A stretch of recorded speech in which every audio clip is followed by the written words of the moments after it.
Comment ça va depuis la dernière fois? Regarde cette photo. Quelles sont tes premières impressions? Comment juges-tu cette personne?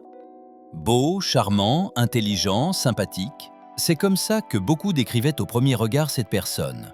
Et pourtant, tu l'as peut-être reconnu, cette personne est Ted Bundy, un serial killer américain qui a sévi au milieu des années 70 et qui a tué pas moins de 30 femmes et commis d'autres atrocités. Et une des choses qui l'a protégé de tout soupçon pendant cette sombre période, ce n'est pas une arme, c'est son apparence. C'est ce qu'on appelle l'effet de halo.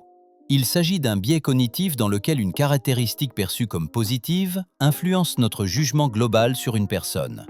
À partir de cette seule qualité, notre cerveau tend à attribuer à cette personne automatiquement d'autres traits positifs, sans qu'il y ait de preuves pour les justifier. En l'occurrence, Ted Bundy paraissait charmant au premier regard, donc on le considérait comme inoffensif. Mais c'était un masque, et l'effet de halo l'a rendu encore plus dangereux. Le concept a été nommé Halo Effect en 1920 par Edward Thorndike, un psychologue américain. Il avait observé que les supérieurs hiérarchiques de l'armée notaient plus favorablement un soldat sur toutes les qualités, discipline, intelligence, leadership, à partir de certaines caractéristiques physiques. Le mot halo fait référence au halo lumineux que l'on voit souvent dans l'art religieux autour de la tête des saints ou des personnages divins.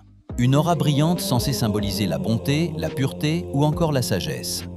Cet effet, on le retrouve dans différents domaines, comme par exemple au travail, où une personne qui se présente en costume, cravate, l'air sûr d'elle, peut être perçue comme compétente, supérieure, sérieuse, avant même d'avoir vu son travail. C'est l'effet de halo, la fameuse première impression qui vient fausser notre jugement. Donc en conclusion, l'effet de halo, c'est ce biais qui fausse notre perception en nous poussant à juger quelqu'un sur une seule impression. Et à partir de là, on construit toute une image de cette personne. Il peut avoir une influence directe sur nos choix, que cela soit au travail, en amour, en politique, sans même s'en rendre compte. Je t'invite alors à te poser cette question. Suis-je en train de juger cette personne sur des éléments réels ou seulement à travers le filtre de mes propres biais ?